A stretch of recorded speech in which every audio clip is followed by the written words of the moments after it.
Twinkle, twinkle, little star, how I wonder what you are. A dying woman sings over the elevator tannoy as I climb through the decks of the doomed ship Ishimura. I'm not a big fan of that whole nursery rhyme horror cliché, but it fits for Dead Space.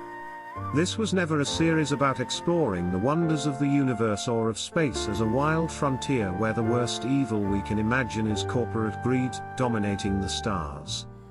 No, this is a game about how space is downright scary, an abyss into which we gaze and see our nightmares reflected right back.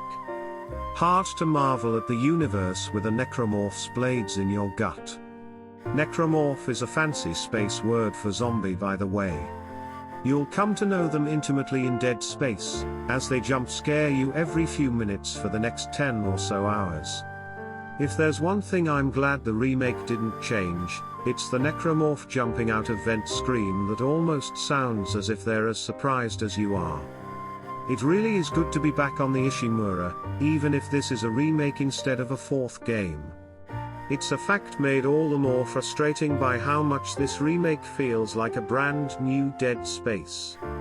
Sure, it's got the same bleak atmosphere, overarching narrative, and the same old necromorphs, but it could be the foundation for Dead Space moving forward, proof that this survival horror formula is still as strong now as it was when the original launched in 2008.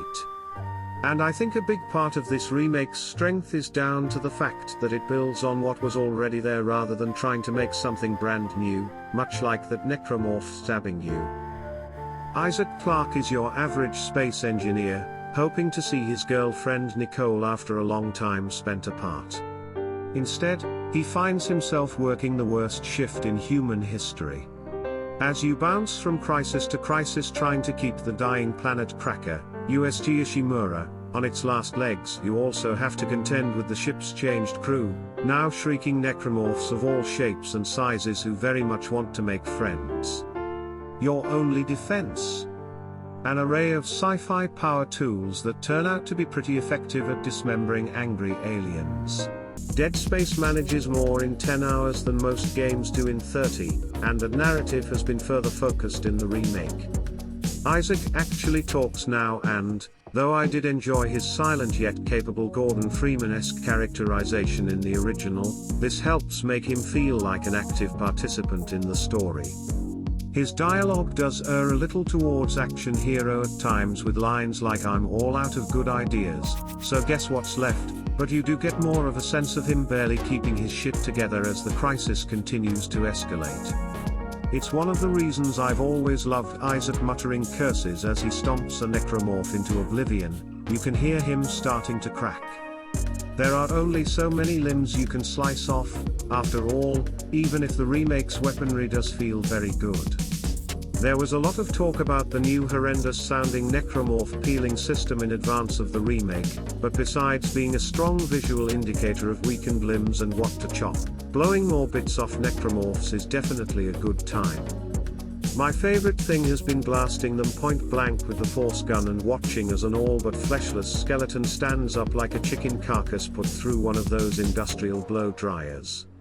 Brutalizing necromorphs is an iconic part of Dead Space's cycle of catharsis. You jump scare me, I reverse engineer you from existence, and this is how we cope with fear.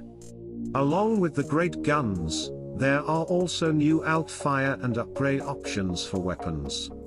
The weird bullet cyclone for pulse rifle has been swapped for a proximity grenade launcher, and the line gun can lay down tripwires.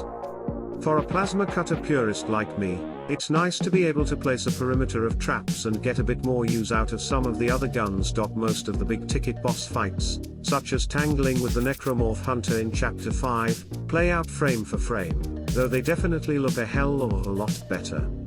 That said, both of the Leviathan boss fights are infinitely more fun now Dead Space 2 and 3's free-floating zero-G has been added.